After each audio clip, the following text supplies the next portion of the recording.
শুভ সকাল বন্ধুরা, মিষ্টিস ফ্যামিলির একটি নতুন ব্লগে তোমাদের সবাইকে ওয়েলকাম। আশা করছি তোমরা সবাই ভালো আছো আর আমরাও মোটামুটি ভালোই আছি। আজকে হলো রবিবার আর এখন বাজে সকাল 8টা মতো। আর এখন থেকেই তোমাদের সবাইকে সাথে নিয়ে আমি আমার নতুন ব্লগটি শুরু করছি। তোমরা সবাই আমার ব্লগটি দেখো, আশা করছি তোমাদের ভালো লাগবে। কাছে দূরে আমার সব বন্ধুদের আমার ব্লগের সঙ্গে থাকার জন্য অনুরোধ রইল। আজকে না অনেকটা দেরি করে ঘুম থেকে উঠেছি। আজকে ছেলের স্কুল নেই তো সেই জন্য কোনো তাড়াও ছিল না। স্কুল থাকলে সে বাধ্য হয়ে আমার 5:30টার দিকেই ঘুম থেকে উঠতে হয়, কিন্তু আজকে জানি স্কুল নেই, সেরকম তাড়া নেই, তো ঘুম থেকে উঠতে উঠতে না 7টার বেশি বেজে গেছিলো। তাই আমি আমার সকালের কাজকর্ম তোমাদের সঙ্গে আর কিছুই শেয়ার করিনি। সকালবেলা উঠে সব কাজই করেছি, কিন্তু তোমাদের সঙ্গে আর শেয়ার করা হয়নি। কেন জানো তো, একটু তাড়াহুড়ো করেই না কাজগুলো করেছি। আর ক্যামেরা অন করে কাজ করতে একটু দেখবে লেট হয়, কেননা ক্যামেরার পজিশন চেঞ্জ করা, অনেক কিছু করতে হয়, যার জন্য টাইম লেগে যাবে। তাই ওগুলো আজকে আর কিচ্ছুই করিনি। তাই একেবারে রান্নাঘরে ব্রেকফাস্ট রেডি করতে করতেই তোমাদের সঙ্গে আমি ব্লগটা শেয়ার করা শুরু করলাম। আজকে সকালে সবার খাওয়ার জন্য বানিয়ে নিয়েছি ব্রেড বাটার। এটা সবাই খাবে বাড়িতে, আমরা 5জন মেম্বার, আমরা সবাই মিলেই খাবো। তাই ভাবলাম যে আগে সবার জন্য খাবারটা রেডি করে দিই, তারপরে অন্যান্য কাজগুলো করব। সবাইকে খাবার দিয়ে আমি নিজেও খেয়ে চলে এসেছি। রান্নাঘরে যাওয়ার আগে আমি আমার বেডরুমের বিছানা টিছানা সব ঠিকঠাক করে বেডরুমটা ঝাড়ু লাগিয়ে তারপরেই গেছিলাম। আর এখন এসে অন্য রুমের বেডটা ঠিক করে নিচ্ছি। এই রুমে তো থাকা হয় না, বেডটা ইউজ করা হয় না, তো তাই বেড কভার না খুব একটা বেশি নোংরা হয় না। বেড কভারটা পরিষ্কারই ছিল, তাই একটু ঝেড়ে টেরে আবার এই বেড কভারটাই পেতে দিলাম। ছুটির দিনগুলোতে এমনিতেই কাজের চাপ একটু বেশিই থাকে, কেননা সারা সপ্তাহে যে কাজগুলো করতে পারি না সেগুলো তো জমিয়ে রাখি, যে না এই শনিবার বা রবিবার আসলে কাজগুলো আমি করব। কিন্তু আজকে যেহেতু না ঘুম থেকে উঠতে দেরি হয়েছে, এই জন্য না আমার মনে হচ্ছে যে খুব টেনশনও হচ্ছে যে কাজগুলো আমি ভেবেছিলাম আজকে করব, সেটা কখন করব, আসলেও সময়ের মধ্যে করতে পারবো কি না। দেখা যাক, চেষ্টা করব যে যেগুলো ভেবেছি সেগুলো আমার সময়ের মধ্যে করে ওঠার। এখন ঘরটরগুলো ঝাড় দিয়ে নেব আর তারপরে সিঁড়িটা ঝাড় দিতে চলে যাব। এই সিঁড়ি টিড়িগুলোও না প্রতিদিন ঝাড় দিতে পারি না, সপ্তাহে 2 দিন করে ঝাড় দিই। আর 2 দিন ঝাড়ু লাগা এসব জায়গায়, তাও দেখি যে এসব জায়গায় ঝুল জমে যায়, নোংরা নোংরা তো হবেই, স্বাভাবিক, সিঁড়ি দিয়ে ওঠানামা করতে হয়, নোংরা তো হবেই। ডেলি যদি ঝাড়ু লাগাতে পারতাম এই সিঁড়িটা আরও বেশি ভালো হতো, কিন্তু হয় না। চেষ্টা করি কিন্তু সময় বের করতে পারি না। বাচ্চা সামলে, বাচ্চার স্কুলের দেওয়া নেওয়া সমস্ত দায়িত্ব সামলে, রান্না বান্না সব কিছু করে সত্যি সময়টা একদম হাতে পাই না। তাই চেষ্টা করি যে এই ছুটির দিনগুলোতে সিঁড়ি ঝাড় দেওয়া বা যে ঝুল টুলগুলো জমে সেগুলো পরিষ্কার করার।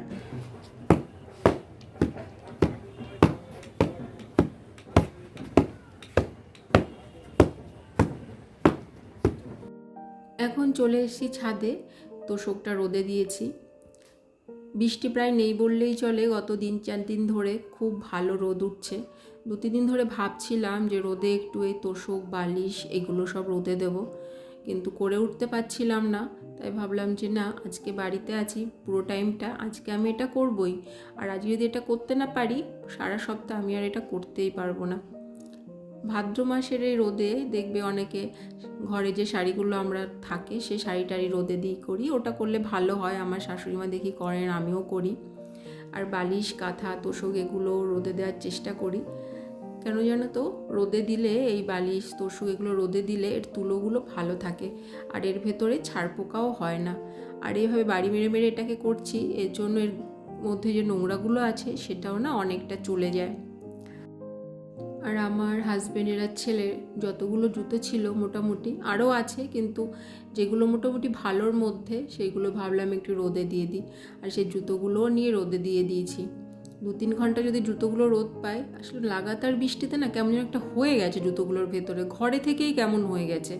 তাহলে আমি একটু রোদে দিই, তাহলে হয়তো জুতোর ভেতরের যে সাদা সাদা হয়ে গেছে বা একটু কেমন স্যাঁতস্যাঁতে ভাব সেটা হয়তো দূর হয়ে যাবে।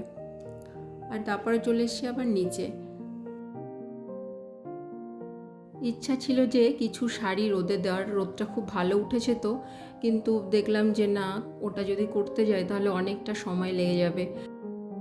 এই পটটা অনেক দিন আগে কিনে এনে রেখেছি, কিন্তু এটায় না মাটি সেট করে যে ফুল গাছটা আমি লাগাবো সেটা লাগানোর জন্য সময়ই পাচ্ছিলাম না।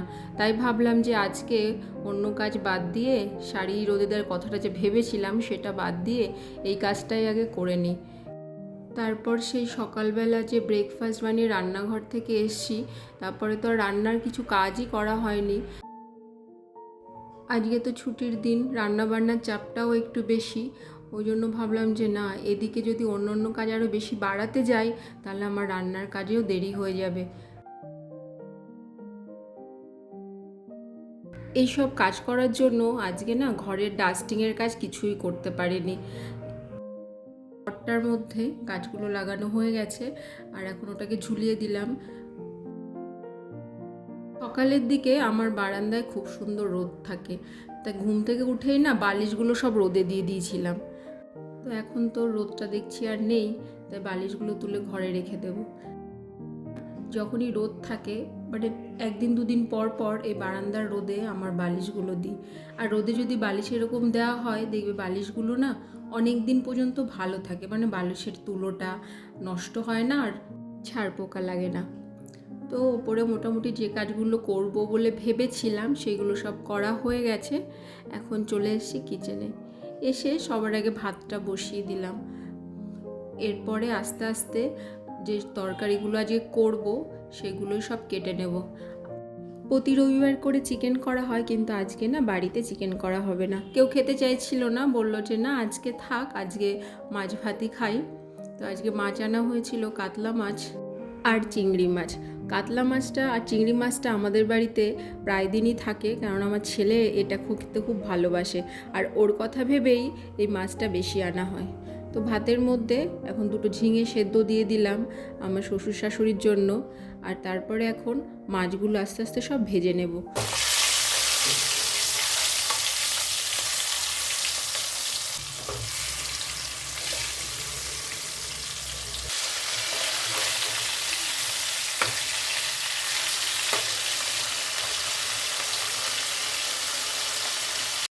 কাতলা মাছ ভাজা হয়ে গেছে, এখন চিংড়ি মাছটাও ভেজে নিচ্ছি, আর এরপরে তরকারিগুলো সব কাটবো। ভাত করা হয়ে গেছে, আর ডালটা সকালে মা করেছিল, আর এখন আমি আলু কুমড়ো কেটে নিচ্ছি। আলু কুমড়ো দিয়ে করব, আলু কুমড়ো চিংড়ি দিয়ে একটা তরকারি, আর পটল আলু দিয়ে কাতলা মাছ দিয়ে ঝোল। চিকেন করা হচ্ছে না বলে যে রান্নাঘরের ঝামেলাটা কম রান্নার, সেটা কিন্তু নয়। এই দুটো আইটেম রেডি করতেও কিন্তু অনেকটা সময় লেগে যাবে। শুকনো লঙ্কা আর রসুন ফোড়ন দিয়ে আলু কুমড়ো ক্যাপসিকাম টমেটো সব কিছু দিয়ে চিংড়ি মাছ দিয়ে এই কুমড়োর তরকারিটা রেডি করব। এটাকে অনেকে কুমড়োর ছক্কাও বলে। মাখা মাখা হবে এটা, আর খেতে খুবই ভালো হয়। এখন আলু পটলের তরকারিটা করে নেব। আমি সব রান্নাই না চেষ্টা করি কম মশলা দিয়ে একটু হালকা পাতলা করতে, কেননা ছেলে খাবে তো, আর ও অনেকটা ছোট, ওকে বেশি মশলার জিনিস খুব একটা দিই না এখনও পর্যন্ত। দেখো আলু পটলের তরকারিটাও একটু পাতলাই করেছি, একটু কষা কষা করে পেঁয়াজ টেয়াজ দিয়ে করলে আরও খেতে ভালো হতো, কিন্তু আমি সেটা করিনি। এটা নর্মালি প্লেন একটা মাছের ঝোল করেছি। রান্না মোটামুটি আমার কমপ্লিট হয়ে গেছে সমস্ত কিছু। তো এখন এগুলো মুছে নেব। যখন মাছ ভাজা হয় বা তরকারিতে ফোড়ন দেওয়া হয়, এই গ্যাস কাউন্টার এসব জায়গায় এত তেল ছিটে যায় যে সেটা বলার মতো নয়। আর তার জন্য তো আমি প্রতিদিনই ক্লিন করি, আর সপ্তাহে 2 দিন চেষ্টা করি ভালো করে সার্ফ দিয়ে এই জায়গাটা ধুয়ে দেওয়ার। আর অন্য দিন ইচ্ছা থাকলেও সময় হয়ে ওঠে না, কিন্তু প্রতিদিন যদি এখানে সার্ফ সাবান দিয়ে ধোয়া যায় আরও ভালো হয়, কিন্তু আমি করতে পারি না। তাও যতটা সম্ভব চেষ্টা করি পরিষ্কার করে রাখার। আসলে একার হাতে তো সমস্ত কিছু, সমস্ত দিকটা দেখতে হয়, ওই জন্য না সময়টা খুব কম পড়ে যায় কাজ করার জন্য। মাঝে মধ্যে মনে হয় যে 2 হাতের জায়গায় যদি 4টে হাত থাকতো তাহলে যেন খুব ভালো হতো কাজ করতে। এখন কিছু ফল কেটে নেব, নাশপাতি আর আম। নাশপাতিটা দেখছি আমার ছেলে খাচ্ছে, ও আবার না ফলের ব্যাপারে খুব চুজি, সব ধরনের ফল খায় না, কিন্তু নাশপাতিটা খেয়েছে। আর আমি যখন জিজ্ঞাসা করলাম যে এটা খেতে ভালো লাগছে, ও বললো হ্যাঁ মা ভালো লাগছে।